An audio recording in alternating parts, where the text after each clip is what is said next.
conversa. Então, reclamação desse povo com quem a gente conversou. Meu pai não deixa eu voltar para casa à tarde.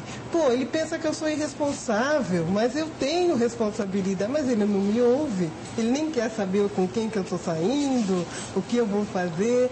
Então, no fundo, tem uma solidão aí muito grande, sabe? Eu acho que é muito legal isso que você acabou de colocar. Na verdade, por um problema de contingência, uma experiência que não é única, mas é muito rara, eu fui pai com guarda de filhos. Tinha uma menina e um menino. E eu não ouvia muito. E me arrependi muito depois, porque eu tenho que ouvir filho. Todo mundo tem que ouvir os filhos. Ouvi muito. Ouvi, inclusive, aconselhamentos. Ou intuitivamente eles têm essa ideia, eu não sei. Mas isso é importante o que você está dizendo. Agora, cruel. Eu estou com aquela coisa que você me falou agora há pouco, Manuel. Eu acho que de uma crueldade monumental. Você já partiu para banco logo, uma coisa que... Muita gente, quer dizer, a garotada, quando se torna adulto, o jovem, de repente, está adulto. E ele acaba trabalhando em áreas totalmente diferentes daquelas que ele havia escolhido na época da adolescência. Isso eu acho uma crueldade. Agora, decidir o que vai ser quando crescer, quando se é adolescente, também não é outra crueldade, tamanho do bonde? Sabe o que eu penso também? É o seguinte, mesmo as profissões mais glamurosas, como por exemplo ser ator, as pessoas têm muito, o jovem tem muita ilusão em relação a isso, porque... Quer ser ator, quer ser músico. Quer ser ator, quer ser músico. Televisão. Só que ele esquece que nem sempre um ator tem trabalho, o músico tem trabalho, o trabalho é agradável, ele não tem dinheiro para poder comprar o instrumento que ele precisa para trabalhar. Quer dizer, não é só o glamour. Eu acho que é importante que o jovem vivencie a profissão que ele escolheu, seja ela qual for. Mas essa história de modelo manequim, não sei o quê, modelo atriz manequim, que tem outro nome hoje até, mas as meninas acabam também se envolvendo por um caminho que pode ser tortuoso, né? Essa história de ser modelo e tal. É por isso que é importante vivenciar de alguma maneira para poder conhecer aonde está entrando, entendeu? Tá. Shirley, a molecada está começando a iniciação sexual cada vez mais cedo. Isso é inevitável, não tem jeito. Agora, como é que os pais devem lidar com isso? Para administrar isso não é simples, não. Então, eu acho que a receita está um pouco no que a Carmen já falou, que é o diálogo, né? Porque informação, hoje o adolescente tem bastante, né? Seja por televisão, por revistas, na escola. Claro que informação nunca é demais. Então, os pais podendo fornecer mais informações, tipo, tanto uma revista como um livro, como esse da coleção, ou tendo uma conversa aberta, né? Um diálogo aberto, é muito importante. Agora, o que é fundamental é a troca de experiências. Em que sentido? O pai passar, já tive a sua idade, esse tipo de coisa? Exatamente, mas não de uma forma moralista, ou de uma forma, entendi o que você quer dizer. Ou de uma forma do conselho. É mais de mostrar, eu também sou gente, eu também senti, né? E isso a gente sentiu muita falta, né, na conversa com eles. Porque quando você conversa de igual para igual, há uma troca de experiências maravilhosa. Você aprende com ele também. E você compreende de uma forma mais ampla ele quanto ser humano, né?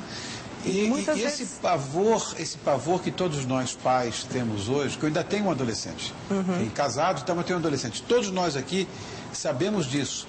Vivemos hoje num mundo de uma brutal insegurança, de uma total violência, de doenças sexualmente transmissíveis. Eu conheço muitos pais que preferem ter os namorados na casa deles do que deixar sair, enfim, com medo de que não voltem, ou com medo de que encontrem parceiros que podem ser discutíveis, enfim, mudou a conceituação de uma tal maneira que eu me assusto com isso. E o que eu acho também... É correto isso? Então, o que tem que ser pensado é que, assim, em família, normalmente, quando a gente vai falar de sexo, a gente fala de sexo como um tema, não como uma realidade.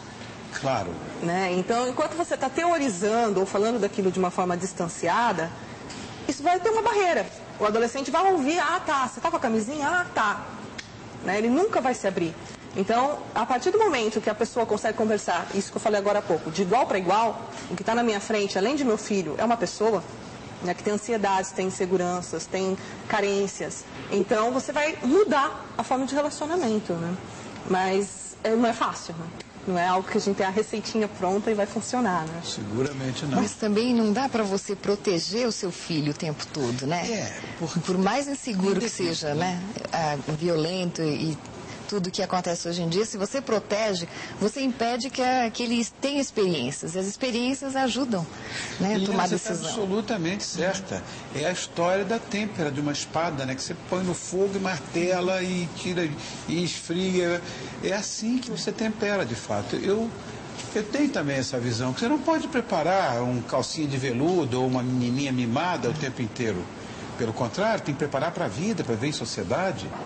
Acho que é isso mesmo. Para lidar com as dificuldades, com as frustrações e adquirir, né, mesmo para andar para frente. Estofo, né?